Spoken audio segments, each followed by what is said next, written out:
खबरों की शुरुआत कर लेते हैं और बात कर लेते हैं सीकर की, जहां पर लोकसभा चुनाव को लेकर सियासी पारा हाई नजर आ रहा है। बीजेपी उम्मीदवार हैं सुमेधानंद सरस्वती, जो कि लगातार तीसरी बार चुनावी मैदान में उतारे गए और आज अपना नॉमिनेशन फाइल उन्होंने किया है। सुमेधानंद के नामांकन में मुख्यमंत्री भजनलाल शर्मा, डिप्टी सीएम दिया कुमारी मौजूद रहे।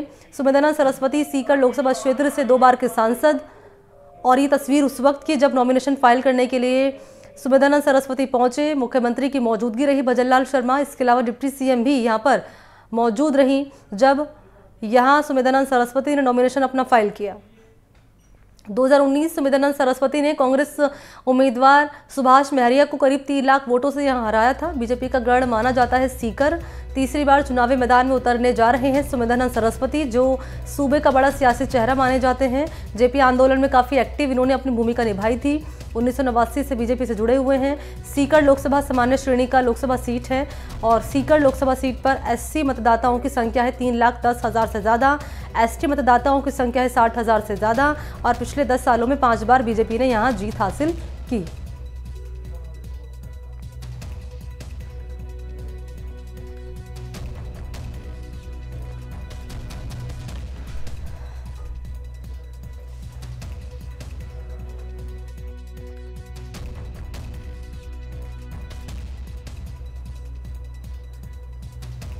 तो सीकर में सीपीआईएम और बीजेपी के बीच है लड़ाई।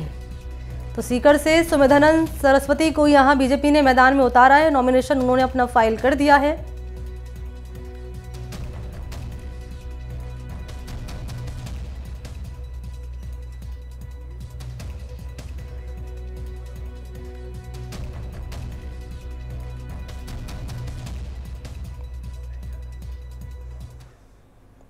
तो लोकसभा चुनाव के लिए सीकर से सीपीआईएम के अमराराम को कांग्रेस ने आईएनडीआई गठबंधन के तहत उम्मीदवार बनाया है। अमराराम ने नॉमिनेशन फाइल किया। आज अपना तस्वीरें आपके सामने रख रहे हैं जब नॉमिनेशन फाइल यहां पर किया गया। सीपीआईएम कैंडिडेट अमराराम की ओर से। अमराराम भी कई बार सीकर सीट से चुनाव लड़ चुके हैं, लेकिन हर बार उन्हें यहां हार मिली है। एक बार फिर से यहाँ सीपीआईएम ने उन्हें अपना कैंडिडेट बनाया है। और देखिए, जब नॉमिनेशन फाइल किया गया उनकी ओर से तो पीसीसी चीफ गोविंद सिंह डोटासरा यहाँ उनके साथ मौजूद रहे। नॉमिनेशन फाइल जब उनकी ओर से किया गया तो अमराराम की नामांकन रैली में शामिल हुए हैं पीसीसी चीफ गोविंद सिंह डोटासरा। और अब दोनों ही कैंडिडेट के बीच, यानी कि सुमेधानंद सरस्वती और अमराराम, मुकाबला आमने सामने है। कामरेड नेता अमराराम धोद और दातारामगढ़ से विधायक रह चुके हैं। राजस्थान में उन्हें सीपीआईएम के वरिष्ठ नेताओं में गिना जाता है। अमराराम सीकर सीट से 1996 से 2019 तक लगातार 6 बार चुनाव लड़ चुके हैं, लेकिन एक बार भी नहीं जीते। अमराराम धोद और दातारामगढ़ से विधायक रह चुके हैं। सीपीआईएम के वरिष्ठ नेताओं में उन्हें गिना जाता है।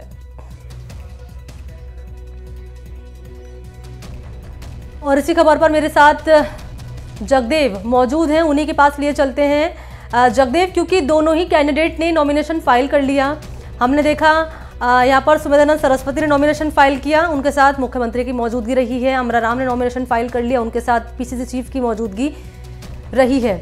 लेकिन महत्वपूर्ण ये हो जाता है कि किस रूप में अभी ये जो चुनावी मुकाबला है वो रोचक होता हुआ नजर आ रहा है, क्योंकि एक तरफ वो कैंडिडेट है बीजेपी के जो लगातार जीतते आ रहे हैं, और एक तरफ अमराराम है जो कि 6 बार चुनाव तो लड़ चुके हैं, लेकिन एक बार भी सीट से नहीं जीते हैं। जी जरूर, जो मुकाबला जो दोनों में काफी रोचक होता जा रहा है। आज दोनों पार्टियों की ओर से नामांकन दाखिल किया गया है। जो भाजपा के प्रत्याशी और सांसद सुमेधानंद सरस्वती है, उन्होंने तीसरी बार जो है आज नामांकन सांसद के लिए दाखिल किया है। उनके साथ में जो है मुख्यमंत्री भजनलाल शर्मा, दिया कुमारी डिप्टी सीएम और भाजपा के अन्य नेता भी मौजूद रहे। तो वहीं जो है माकपा की ओर से नामांकन दाखिल किया गया। उनके साथ में जो है पीसीसी चीफ गोविंद सिंह डोटासरा और सीकर विधायक राजेंद्र पारीक सहित अन्य जो है कांग्रेस के नेता, और साथ में माकपा की पोलित ब्यूरो सदस्य वृंदा करात भी उनके साथ में रही। तो दोनों तरफ से दिग्गज नेता मैदान में है। तो मामला जरूर हम ये कहना चाहेंगे काफी रोचक होगा और देखने लायक होगा। जी जगदेव, एक महत्वपूर्ण सवाल ये भी हो जाता है यहाँ पर कि जब सुमेधानंद सरस्वती नॉमिनेशन फाइल करने पहुंचे, उनके साथ मुख्यमंत्री खुद मौजूद रहे भजनलाल शर्मा, और एक तरफ हम देख पा रहे हैं कि जब अमराराम ने नॉमिनेशन फाइल किया है तो मुख्यमंत्री की, पूर्व मुख्यमंत्री अशोक गहलोत की मौजूदगी नहीं है। जी उनका जब इनसे बात की गई तो उन्होंने कहा कि पूर्व मुख्यमंत्री जो है अशोक गहलोत वो सीधे सभा के अंदर आएंगे और सभा को ही संबोधित करेंगे। उनका यहाँ आने का अभी कोई कार्यक्रम नहीं था। उनका कहना था कि वो 12:30 बजे बाद में जो है 1 बजे के करीब वो सभा स्थल पर ही पहुंचेंगे। जबकि जो है भाजपा की ओर से मुख्यमंत्री जो है खुद जो है नॉमिनेशन करवाने के लिए सांसद को और भाजपा के प्रत्याशी उनको खुद आए थे और साथ में डिप्टी सीएम भी उनके साथ में थी।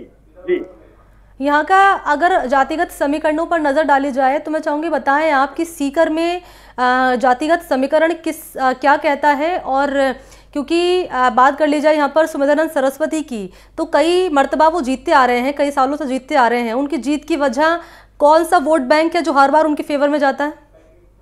जी, बात करें अपन यहाँ के वोट बैंक की तो यहाँ पर जो है जाट बाहुल्य क्षेत्र माना जाता है सीकर सीट, और यहाँ पर अधिकतर जो है जाट कैंडिडेट ही जीतता है। और पिछली 2 दफे भी जो है सांसद सुमेधानंद सरस्वती है वो जीते हैं, क्योंकि वो भी हरियाणा के रहने वाले हैं, लेकिन पिछले 40 सालों से सीकर में ही पिपराली में आश्रम है उनका, वहाँ वो यहाँ की जनता की सेवा करते आ रहे हैं। इसी कारण से 2 बार वो जीत चुके हैं और तीसरी बार भी वो मैदान पे है, क्योंकि यहाँ पे जो है जाट फैक्टर सबसे प्रमुख माना जाता है। इसके बाद में SC और राजपूत और अन्य वर्ग जो है यहाँ पे माना जाता है। जी, नामांकन रैली भी रहने वाली है सुमेधानंद सरस्वती की, उसको लेकर क्या डिटेल मिल रही है?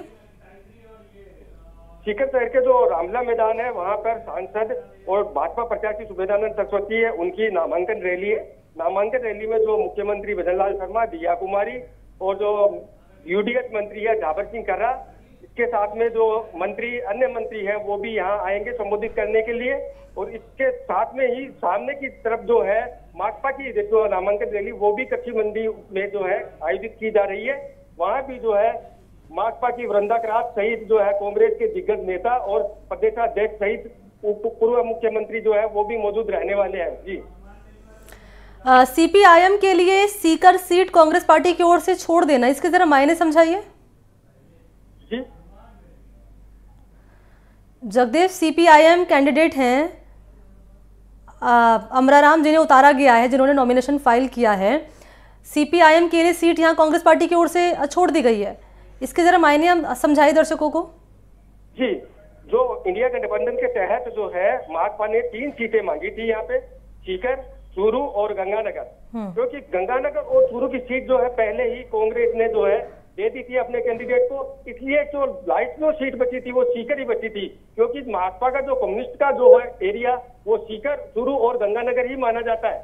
तो ऐसे में जो है सीकर सीट ही उनके लिए बची थी, इसलिए कांग्रेस ने जो है ये सीट माकपा को गठबंधन के तहत दी है।